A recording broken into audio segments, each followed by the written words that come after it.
كلنا طبعا متفقين ان الام بتخاف على اولادها وبتحبهم.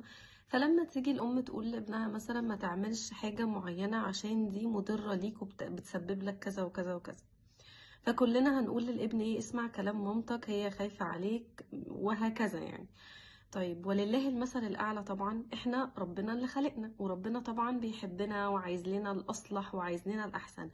فلما ربنا يقول لنا ابعدوا عن حاجة معينة عشان دي مضرة ليكوا في كذا وكذا وكذا، ساعتها محتاجين نقعد ونسمع وننفذ ونبعد عن الحاجة دي، لانها اكيد مضرة لينا، لان ربنا هو اللي بيقول لنا ان الحاجة دي مضرة لينا.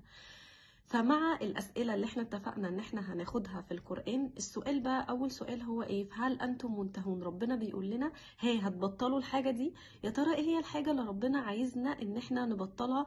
وسبحان الله توقيتها حلو جدا مع رمضان، ان احنا محتاجين ان احنا ننفذها خصوصا في وقت رمضان. هي في سورة المائدة الآية رقم 91. بسم الله الرحمن الرحيم. إنما يريد الشيطان.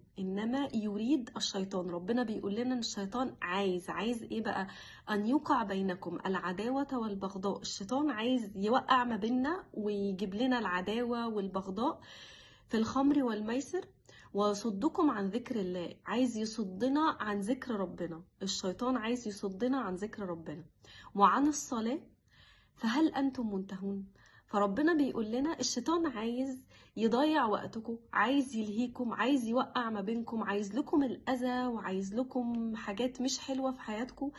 فهل أنتم منتهون؟ ها بقى أنا بقول لكم إن كذا كذا كذا ده مضر لكم، وإن الشيطان هو اللي بيوقع الحاجات دي وبيحليها في عيونكم، وبيخلي مثلا زي المسلسلات وحاجات اللهو والحاجات ان انا اضيع وقتي واقعد اضيع بالساعات كتير وانا بتابع مسلسل هيتعاد بعد رمضان مثلا، بس الوقت القيم ان انا اسبح، ان انا اذكر ربنا زي ما ربنا ما قال لنا بيصدنا عن ذكر الله وعن الصلاة.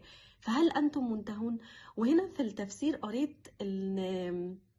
قريت ان العاقل، الشخص العاقل اللي ربنا بيخاطب الشخص العاقل. فهنا فكرت كده قلت طب ما هو العاقل لما يعرف ان في حاجة مضرة ليه هيبطلها فورا.